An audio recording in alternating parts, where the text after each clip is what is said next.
The RX 6600 is probably one of the best value cards that you can buy when it was released. However, in 2026, you might be thinking that maybe it's time for you to upgrade. Maybe 8 GB of VRAM isn't enough for you anymore, and maybe it's time to go to at least 12 GB of VRAM. Unfortunately, because of the RAM crisis and everything's just blown out of proportion, the most practical GPU upgrade option for you is the Intel ARC B580. It is a modern card. It comes with 12 GB of VRAM and obviously comes with modern features. So we're gonna test both these cards in a lot of games and test it in 1080p, 1440p, and 4K. We wanna see if this one's worth your money. Here's our PC specifications. All right, let's do this. Our first game is ARC Raiders. We've got low settings in here, 1080p, native, no upscaling, and look at that one, boys. Our ARC B580 is leading this one, 16% better compared to our RX 6600. Let's try something else. Cyberpunk 2077, ultra settings at 1080p, and look at how bad RX 6600 is over here, boys. Look at that frame time. Very erratic compared to our ARC B580, and in terms of performance, whoa, 78% better. Okay, Oblivion remastered now, and this game is a very VRAM intensive game, so it's gonna push the VRAM for our RX 6600, as you can see in here, 7.7 GB already compared to our B580. It has that headroom, so we definitely have better loads in here compared to our RX 6600. Let's go to our massive multiplayer shooters, and first up is Battlefield 6. Look at that one, boys. 95 FPS against 130 FPS. That's 32% better. Once again, our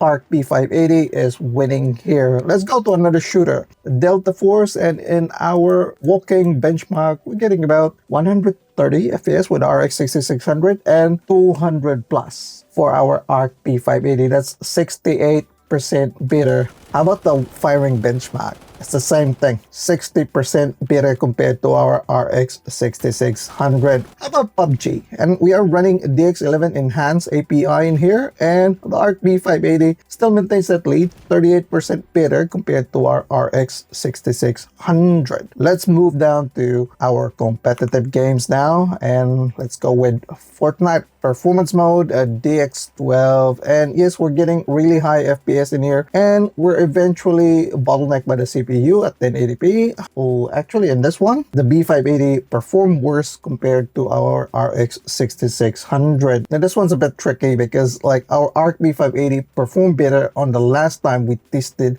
it on Fortnite. Let's go to Valorant, another competitive title, and in here it seems like our B580 is more stable compared to our RX 6600. They're getting really high FPS, but obviously we're getting better stability with our ARC B580. Let's go to our hero shooters now, and first up is Apex Legends. Now we got our heavy action benchmark in here, and look at that one, boys. Definitely higher FPS with our ARC B580. How about on our static benchmark? And look at that one, over 40% better across all metrics. Let's go with Marvel Rivals, and this one, the 0.1% lows are really bad with our AMD cards, but we're getting solid performance with our ARC B580. That's maybe 30 FPS more compared to the RX 6600. Let's move down to Helldivers 2, and in our Gatling benchmark, we're getting 28% better FPS compared to our RX 6600. Definitely an upgrade in here. When we go to the Stratagem benchmark, ooh, look at that one. There's a bit of a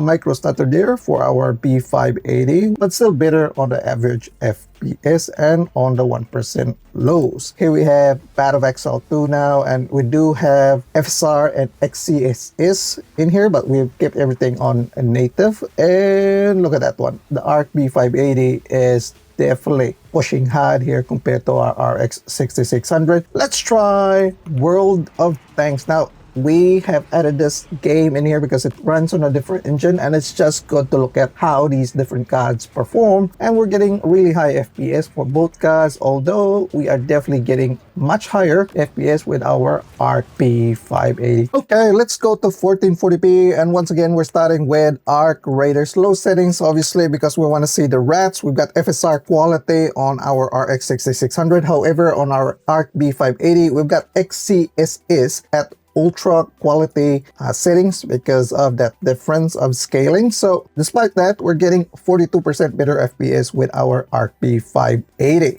Let's move down to Cyberpunk 2077. Once again, we've got really bad performance here with our RX 6600, even with upscalers. And look at that one, boys. We're getting at least 80% better performance with our B580. Oblivion remastered now, medium settings, and we've got upscalers in here, obviously with XeSS still at ultra quality. And look at that one, boys. Yes, we do have stuttering in here, but it's much worse with our RX 6600. Look at that one, definitely more stable performance with our B580, which has that headroom for that VRAM. Let's go now to our massive multiplayer shooters, and in Battlefield 6, we've got upscalers once again, ultra quality on the XeSS and quality FSR on the RX 6600. We're still leading here with our ARC B580, 20% better compared to our RX 6600. Not as high compared to the other games, but definitely still better compared to the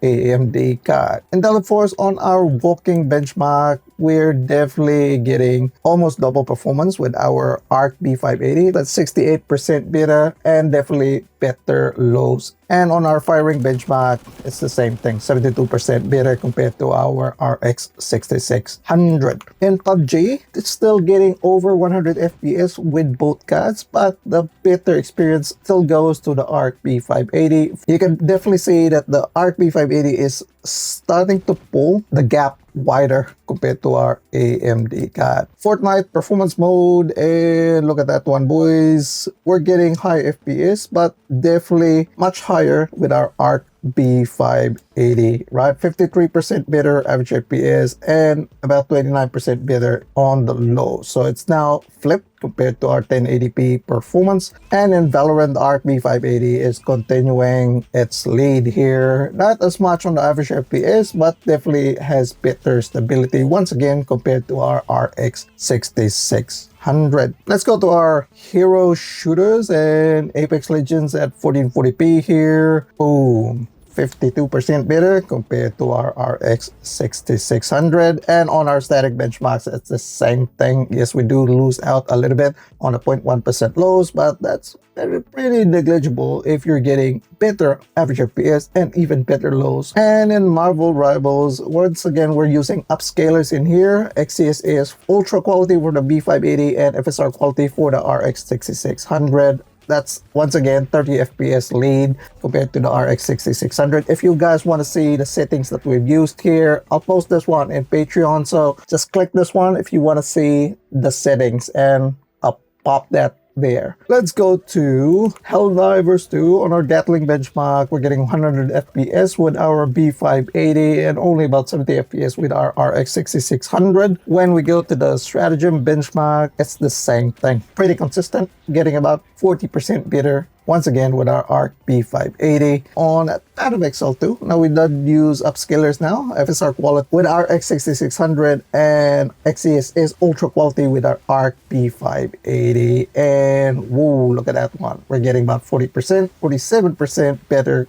average FPS compared to the RX 6600. And lastly, we've got World of Tanks in here. This is Ultra SD settings, native 1440p. Look at the micro status with our RX 6600, boys. That's not a good gaming experience. You will definitely miss your shots in here. Whereas with the ARC B580, you're getting a much smoother experience. Let's go 4K, and we're gonna test this one out with realistic settings. First up, ARC Raiders. We've got low settings in here. FSR performance with our RX 6600 and XeSS balance with our B580. And even with these settings, boys, we're getting 46 better performance with our ARC B580. Still playable because we're running about 100 FPS in here compared to just 76 FPS with our AMD card. And Cyberpunk 2077 4K. Now we've started this one out with ultra settings, and look at how bad that one is, boys. It's just bad, right? Okay, let's go to PUBG 4K, and even at 4K, you're getting about 100 FPS with our ARC B580 at competitive settings. Whereas with the RX 6600, I'll probably play this game with that card. So you can definitely play games at 4K with our ARC B580. Well, thanks now at Ultra SD settings, 4K native. And look at how bad the stuttering is on the RX 6600. You're definitely getting better results here with our ARC B580. We're not even using a lot of VRAM in here. It's just that this game is just bad for our RX 6600 at this resolution. Now let's drop down the settings to medium, which should technically alleviate the load of our GPU, but even with that one, we're still getting micro stuttering with our RX 6600. I think the only good thing about our RX 6600 compared to the ARC B580 is its power consumption. We're just hovering around 100 watts on our GPU power compared to the ARC B580. I know it's just showing about 130 watts, but it's actually much higher because of how Intel's GPU sips power much higher. I think it's about 180 watts around that one, compared to the 100 watts with our RX 6600. Overall, at 1080p, we are getting about 36 better in terms of average FPS with our ARC B580 compared to the RX 6600. In terms of 1% lows, it's 39% better and 52% better in terms of the 0.1% lows. Now, there are outliers in this test. Fortnite was pretty bad with our ARC B580, and it's a bit tricky because the ARC B580, when we last tested it on Fortnite, was actually performing pretty well at 1440p. And the ARC B580 is actually stretching that lead to 48% in terms of average FPS. In terms of 1% lows, it's continuing to stretch it to 51%. And on the 0.1% lows, we're getting 53% better performance compared to the RX 6600. Now, it's starting to pull ahead. The outlier in here is Marvel Rivals. So if we remove Marvel Rivals from our computation, it will just bring the 0.1% lows to 30% better. Now, at 4K, in terms of average FPS, we're getting 67% better with our ARC B580. 1% lows is 85% better compared to the RX 6600. So you can see the pattern here. It's just getting stronger as we're going through the resolution. And on the 0.1% lows, it's 68% better compared to the AMD card. So very consistent across the board. As we go up the resolution, the ARC B580 tends to show its capability. If you look at pricing, the ARC B580 new is about $300. Now, it's about like $349 if you're getting it with a power supply combo, but $300 new for the ARC B580. Whereas with our RX 6600, if you're buying that one used in eBay, it's about $190. So I think it's actually worth it. Now, I know the B580 had increased its price over the last few months, but that's just the environment we're in right now. At $100 difference, you're getting better performance with our ARC B580, much better upscaling technology compared to the RDNA 2 FSR3, because it doesn't have FSR4. Can't access FSR4 officially. And the ARC B580 obviously has that 12 gigabyte of VRAM, which will open up some productivity for you. You can use it for some AI applications. And on top of that, the B580 also has AV1 support. So that's that encoder. One other thing that I want to bring up is that the driver stuff, right? So in terms of drivers, I think Intel's driver team is actually pretty good. They've been improving the performance of our B580 since it was launched. Whereas with AMD's driver team, I don't know, man. We don't even have FSR4 for our RDNA 2 cards. Speaking of budget cards, if you're more on the green team, I have the RTX 3050. And I just did that video as well, wherein we tested the RTX 3050 and see if it's worth upgrading to the latest 50 series cards. And the results are pretty good. So if you want to see that, click this video right here. Just click it, and I'll see you boys over there.